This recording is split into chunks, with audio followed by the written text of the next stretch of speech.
This video is brought to you by Glass, with a never-before-seen alternate opening and deleted scenes. Watch now on digital, Blu-ray, and 4K Ultra High Def. This is one evildoer who seriously knows his stuff. Welcome to WatchMojo, and today we'll explore the supervillain origins of Mr. Glass. Before we begin, we publish new content every day, so be sure to subscribe to our channel and ring the bell to get notified about our latest videos. Before we continue, please know that this video will contain spoilers. Is there a name yet? Elijah. Like many great villains, Elijah Price comes from relatively humble beginnings, but stood out from a very young age. Our story begins in Philadelphia. The year is 1961, and one Mrs. Price has just given birth to a baby boy in the back of a Philadelphia department store. Unfortunately, the second that a physician arrives on the scene to inspect the child, it becomes clear that all is not well with the newborn. His arms and his legs are broken. Mrs. Price learns that her son has a rare condition known as type 1 osteogenesis imperfecta, also known as brittle bone disease. This condition, of which Elijah has a particularly severe case, means that the boy will never experience anything vaguely resembling a normal American childhood. Because of his type 1 osteogenesis imperfecta, the world was an extremely dangerous place for Elijah, and even everyday activities posed a serious threat to his safety and well-being. Children can unfortunately be very cruel, and so his upbringing in Philadelphia was largely colored by mockery and bullying courtesy of the neighborhood kids. It was they who gave him the nickname Mr. Glass. They call me Mr. Glass at school because I break like glass. A reference to his fragile nature, it was meant as an insult, but Elijah would eventually own the term, taking it as his villainous moniker, though not for many years. Between frequent trips to the hospital and the limited activities he could perform without risk of serious harm, Elijah soon became isolated, retreating into his own world, eventually refusing to leave the house. Though Mrs. Price was committed to keeping her son safe, she was also naturally concerned by the degree to which he had turned inwards. In an attempt to try to encourage Elijah to overcome his fears, she bought him a gift. The condition to him receiving it, he had to go outside and get it from the bench where she left it. Someone's gonna take it. Then you better get out there soon.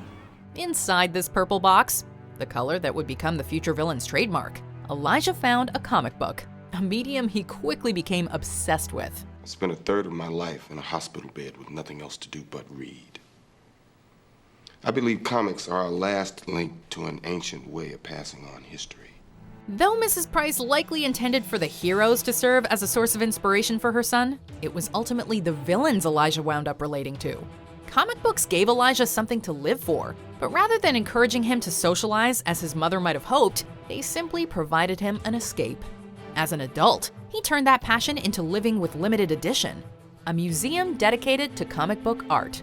But Elijah wasn't content to simply read about heroes and villains, and so he endeavored to find someone with real superpowers. Then one day I saw a news story about a train accident, and I heard them. There is a sole survivor, and he is miraculously unharmed. And by examining human history, he became convinced that they did in fact exist. If he was so much frailer than the average human, then surely, he believed, there must be someone to balance the scales. A human as unbelievably strong as he was weak. If this mystery someone was destined to be a hero, then the comics Elijah so adored could become a reality. Using Limited Edition as his base of operations and secret lair of sorts, Elijah began his quest in earnest. In order to locate the hero that he so fervently believed must exist, he would follow the aftermath of accidents, even manufacturing them himself in order to track survivors who might possess the qualities he was looking for. Killed all those people. But I found you. After orchestrating a train crash that claimed the lives of 131 innocent people, Elijah Price finally found his other half in security guard David Dunn. Of course, given that the world crafted by M. Night Shyamalan is a thoroughly grounded one, Dunn is initially hesitant to accept or acknowledge that he is special like Elijah suggests. I see guys like you all the time in my work. You find someone you want to take advantage of. You tell them a fantastic story. And somewhere in there you say it.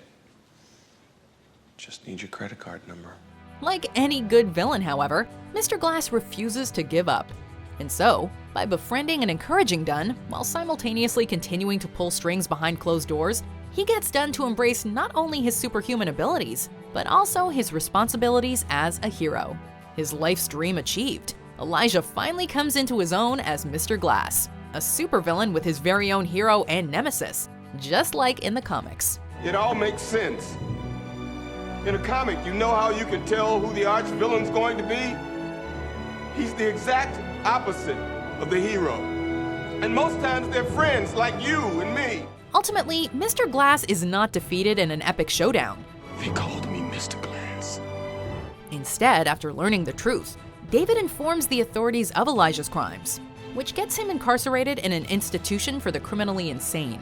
But again, like all good villains, Mr. Glass refuses to stay down.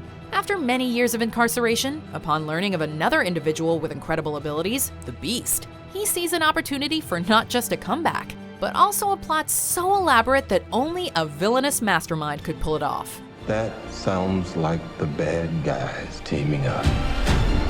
And there you have it, the origin of the enigmatic Mr. Glass.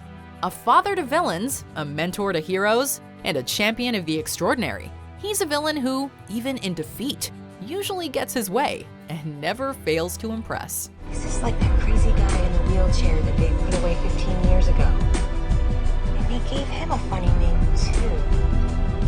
What was it? Mr. Glass. This video is brought to you by Glass, with a never-before-seen alternate opening and deleted scenes.